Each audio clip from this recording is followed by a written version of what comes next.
So it's really interesting that Yeah. you can become somebody that you've never been before, and you didn't even realize that you could become this person just I because that fear isn't there anymore. yeah, I heard this. I just heard this about 3 days ago. I heard this and I don't remember who said it. It was a motivational speaker. He was like, you have to learn to live and be joyful for the micro victories. There's those little Mm-hmm. victories every day. So stop waiting Right. for the big victory to happen. That'll come. But you have Yep. to look at yourself and say you made these little victories every day past the fear. So they're Yeah. micro victories. And I started putting that in my head because I'm like, oh, let's be happy that I made this little success today. I wouldn't have done it yesterday. This is my little victory today, to come out of that identity of fear. I believe that that path that I was going on kept all the positive things out, you Yeah. know, and I allowed people to treat me badly because I thought that that's what I deserved. It was what I knew. It was Yeah. what I knew. I allowed myself to stay in relationships way longer than I should have. Even though I knew a person was abusing me, I knew that this wasn't right, but I stayed. And Tina and I have touched on this in our last episode. And honestly, I don't know why I did it, other than the fact that I believed that that was my path. Yeah, but you don't know any different. Again, it's a dream inside of you, but that's all that you think it is. What did they say? Dream without goals are just dreams. And so when Mm-hmm, you mm-hmm. Denzel Washington said it. Yeah, A dream without a goal is just a dream. And we often dream a lot. yeah. So how do we get to, that true dream? And again, I'll go back to the mental health and I'll, want to say this and say this out loud, especially during these winter months when a lot of people go through seasonal depression. I do this, I get through this, I have this every time, but it's okay to go out and get the therapy you need if that is going to help you, or if you even try it if it's going to help you kind of come out of that fear and to be able to live your dream, whatever Mm-hmm. dream it may be. Maybe it's a successful family that you never thought you would be able to have. These are your dreams. Each of us have something different. I think sometimes we just need that extra help. Maybe it's not, we can't do it alone.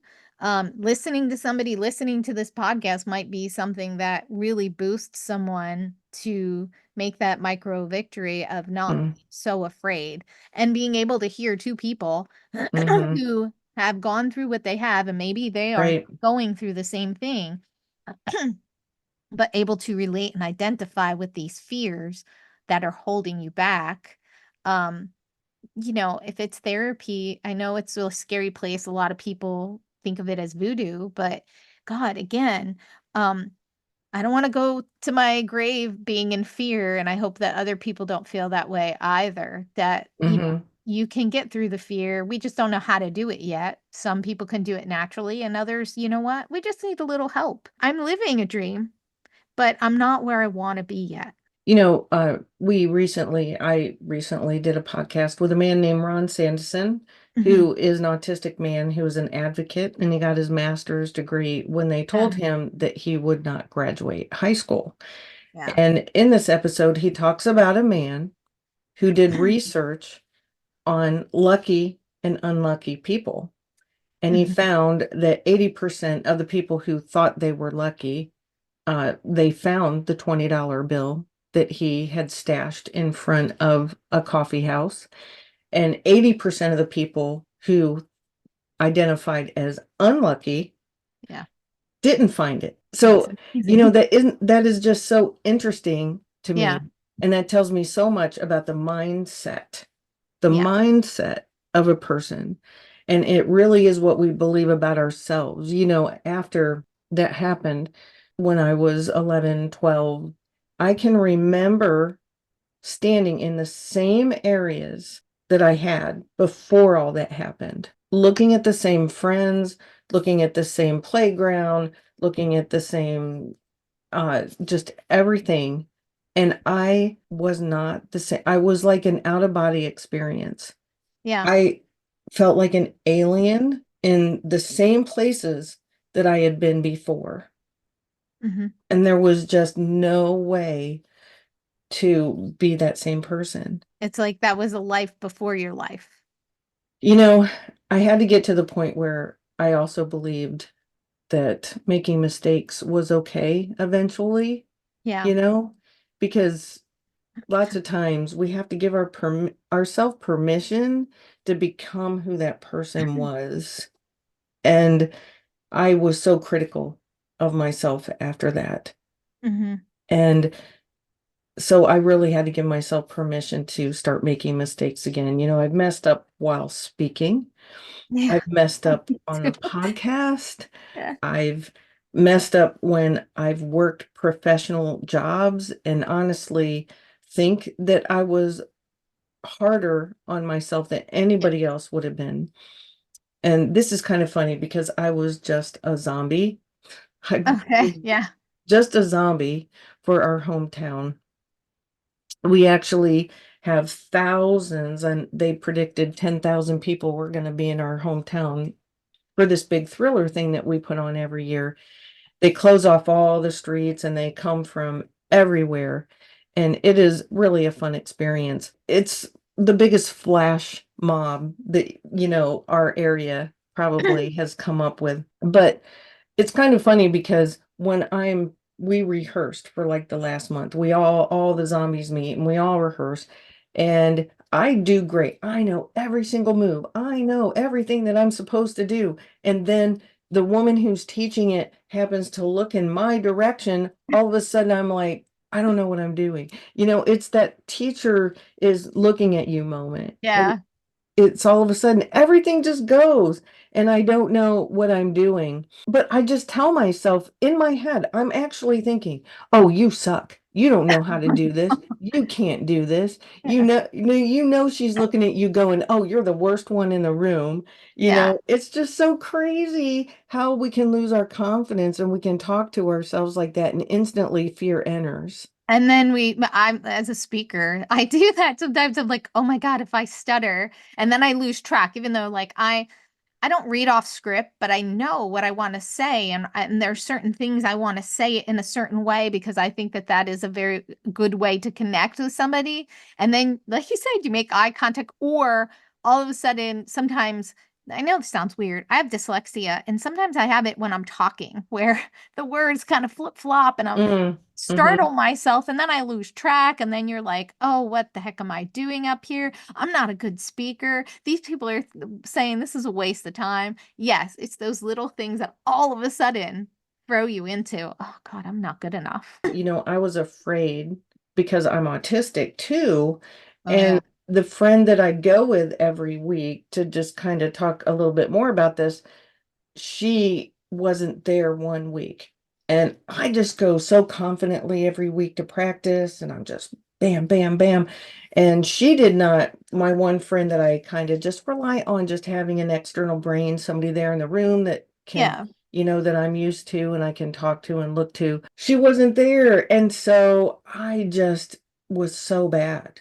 I was Hmm. so bad. I mean, I couldn't remember anything. So it's just interesting how those things can affect your entire performance in life just because you have one thing out of place Yeah. and you instantly don't believe in yourself Yeah. anymore. It's like having that support person and being able to do it without the support. Yeah. I've questioned myself doing something just because of one mistake. And it's crazy because some of the best people, no matter what your job, you mess up. Everybody messes up. It's a Yeah. thing. Mistakes are what makes us. It, And that's how we grow. We're yeah. not perfect. Like the Michael Jackson who plays Michael Jackson, he always says during our rehearsals, it doesn't matter if you mess up. People are there to be entertained. In Yeah. my head, though, I'm saying, oh, yeah, right. Yeah. You're lying. Yeah, they do care if you mess up. Yeah. Denzel Washington, I know I reference him. There's a couple I reference. He always says when you mess up, fall forward. because you're Right. still making progress, Yeah. right? And then and it's an analogy. So many people have fallen forward before they had success. And I can't think of who it was. It was one of the basketball players. And they're like, he's made, we'll say, 500 shots, and 250 of those shots he missed. But we don't talk about those That was Michael players. Jordan, I think. Is it okay? We don't talk about them. We talk about the successes. So in order Right. to get there, he had to miss that many times. So I Right. think about that all the time when I do something, and I try to tell myself, fall forward, just fall forward. It's okay. You're gonna get it. Yeah. My friend and I, we had this thing that for this performance that we wanted to be in the middle. Yeah. Okay. Yeah. And so, because we know all the steps when we're in the middle, but Yeah. we're on the outside, and people can People are. actually see Yeah. you. And Yeah. so we had to be dead by 6 o'clock all around the city. And so then it got to the music starts, Vincent Price starts talking, we're supposed to be moving, we're supposed to start getting into our spot. And we were behind. Okay, I hope the people from Thriller aren't listening to this. We were a little behind because you're supposed to lurk Yeah. slowly. You're not allowed to run, or you're not allowed to like get to your spot unmonstery, Yeah. unzombie. But so we ended up being a little bit behind, so we were kind of lurking a little faster than we should have. And when Yeah. we got into our spot, we ended up towards the back Oh side, no. which is the worst place that you can be because everybody's videoing, Yes. everybody. And if they're going to catch you making a mistake, they're going to video it and it's going to end up on Facebook or Yeah. whatever. Yeah. And so and my one friend, which I think I did really well, I don't think I really messed up that much. But my friend was like, she said instantly because she was on the end, she knows she messed up a lot because she knew eyes were on her. But isn't that funny Oh, how those yeah. fears just enter just because we know we're being Somebody. watched? Yes. Yeah. In the book Game On that I was talking about, she was a counselor to the New York Jets.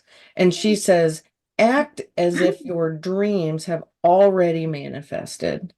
And I've been doing that lately. So I've been kind of proud of myself because I believe I'm going to have particular people on my podcast and it happens. And I believe that it's successful. So it just, is kind of happening. And I believe that we are reaching people in need.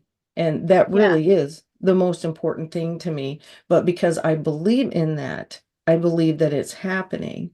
So, I just have to believe that we are doing good. So it really is a manifestation. Jim Carrey talks about it a lot. He talked about how he wrote a check to himself for, I don't know, 10,000, $1 million, whatever. And he said, one day I'm going to be able to cash this. And he Mm, just like manifested. He's like, yeah, and one day I could do that. I think sometimes we do that naturally in life. I when I go in to speak, I go in as if I've spoken hundreds of times, how I've right. been all over the place Mm-hmm. to kind of give myself a little bit of boost and to kind of try to suffocate the fear of being in front of people. Sounds crazy, even though like Mm-hmm. that's what I do. But I try to, like you said, you kind of go into it, and I've just learned how to do that. So that's interesting that you've been doing that, and because I've looked at you as very successful, and that's how I want to be too. I want to look like I've done this so many times that I hate a professional at it, even though I'm not there yet. And there's my micro victories. Each and every time I could go up there and do that, I feel like I Right. made a victory of letting go of a fear. And I hope that someday I Yeah. don't have that fear of going. I've done a lot of speaking engagements and I'm a lot better at it now. I mean, Yeah. I just go up there and as long as I have my talking points and Yeah. I have a podium to hold on to, and I just, there's space between me and the audience, I'm good. I feel I'm up there and I'm really confident in what I'm going to say. I used to be a preacher in the jail, and you want to talk about a rough audience.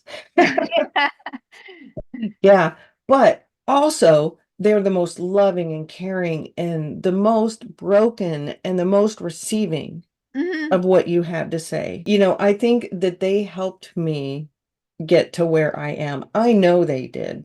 because I was there for quite a while as one of the chaplain people there that would get up and speak, and then I would talk to them. They would ask me to come in and talk to them individually and things like that. And they really did teach me a lot. When I wrote the book, The Sinful Woman, and a lot of it had to do with being in relationship with the women in the jail.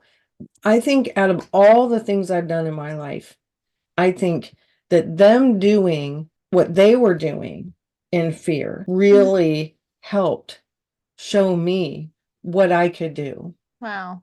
It really did. They were strong, powerful women, Yeah. and they were really making a lot of strides in their life.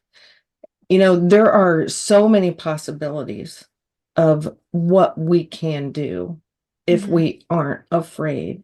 We could take those bold steps.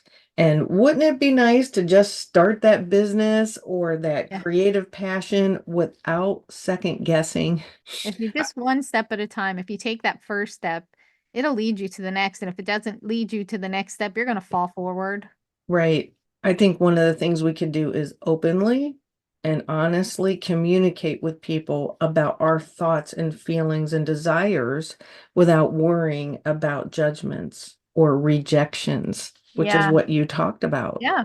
Yeah. I think that that is what holds a lot of people back is feeling rejected, always worried that you're going to trip up. And when you do trip Yeah. you feel like you're proving other people right and proving yourself wrong. I think that living in that fear really does hold so many people back.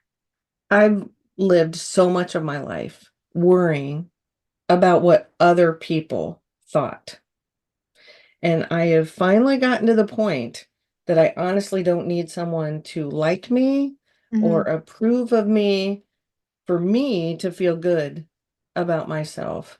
I used to be like, 100 people like me, that's great. Hmm. But I would focus on the one person One or who two. didn't. I think that's a natural thing. I think I do that as well. I mean, it just Mhm. it robs you of so much joy. And So, I would perseverate on it. someone said to me, a friend of my friends said to me a few years ago, and it's actually now starting to dawn on me. She said, "You're not afraid of what other people think or what other people say. You're afraid of what you think other people are thinking and what you think other people are saying. So you're making Yeah. the fear in your head, even Yeah. though I do think that sometimes it's true what they're thinking, but you're making it up in your head. You're talking yourself into what you think they're saying. You're talking yourself into what you believe they're, what Mhm. they're thinking, what they're saying. I hate to say it, we go into the manifesting, but maybe you're manifesting that into making them say that. Or it's It's that, true yeah, because if you're thinking and feeling all the negative things, yeah. then it does take you on a different path. And it's funny because she was like, half the time these people don't have the energy to concentrate on And you. they're It's not even about thinking about you. us. No, it's not They're about you. not. If we were not afraid, we could allow our connections to be deeper, being fully authentic and allowing people to see the real us. Yeah. I do that here. I am me. I like who I am today. The fear has dissipated and my connections are so much deeper. I used to keep people so distant from myself.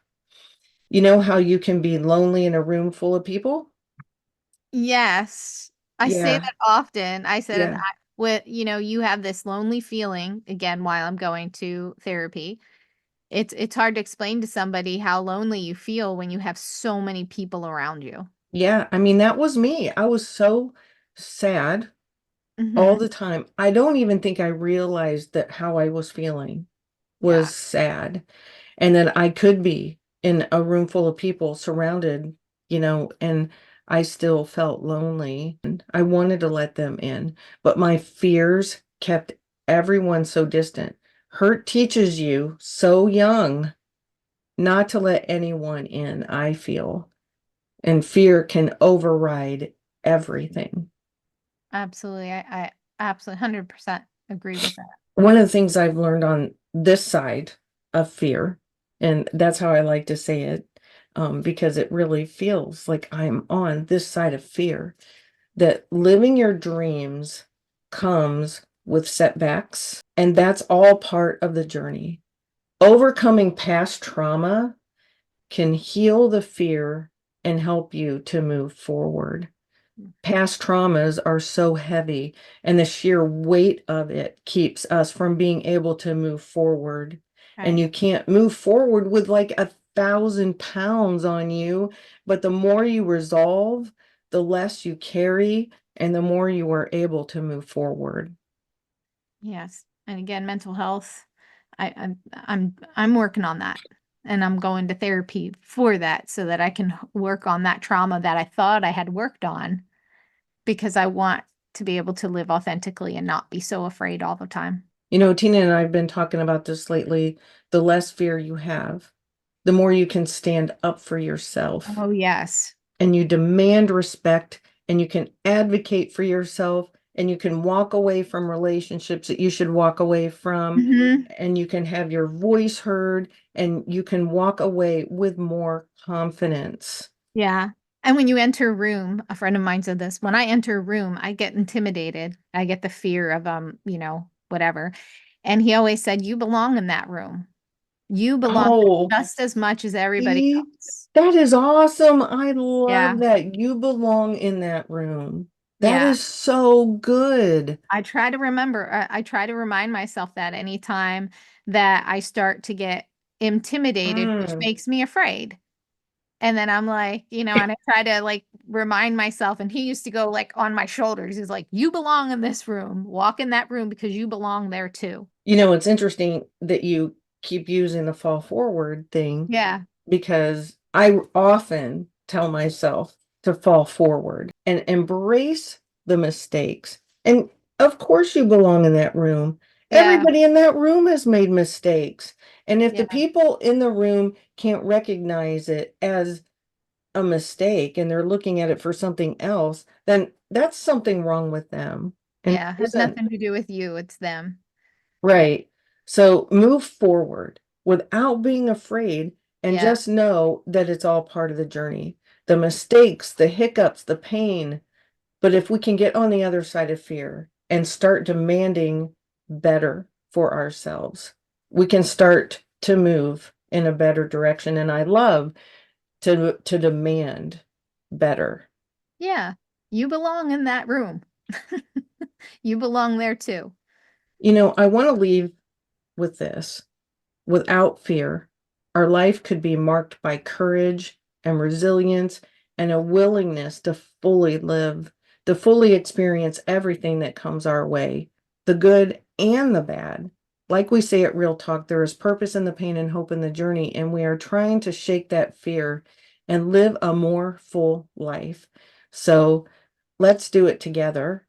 But Denise, is there anything that you want to leave us with? Well, again, I know it's Mental Health Month, I believe this month, and I just want Right, to just it say is. that, it's okay to get help to be able to do that because the beauty on the other side is so much probably sweeter in confidence than it is to be stuck. And again, it's okay to ask for help. It is okay, and you're never too old to do it. You know, there's so many people, and I just want to touch on this really quick before we go.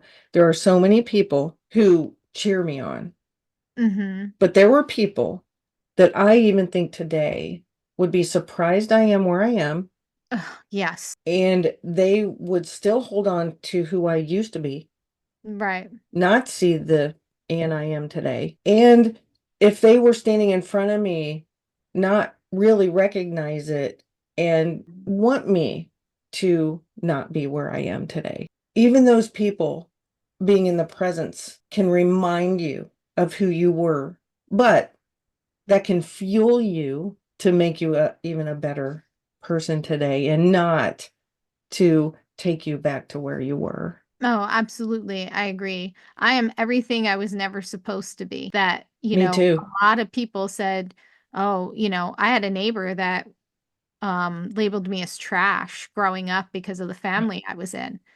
I'm not trash. And I know that. And the people who support me are the ones who, I remember again in my book, The 30-Second Moments of the Women Who Raised Me, it goes about the connections, those small moments, 30 seconds, that's all it is, that you connect with someone or something that gives you the courage and tells you you are worth it. My biological mom, I don't talk about her very much, but we had reconnected and it wasn't positive. Everybody dreams and hopes that Hmm. when you're adopted, that like, oh, your mom is a princess or she's this Hollywood famous person who's, will just be, bring you into their fold and it'll be an amazing experience. Well, that wasn't it for me. And one of our interactions, she said to me that you were a dry birth and you were a pain in the ass from the beginning. Mm.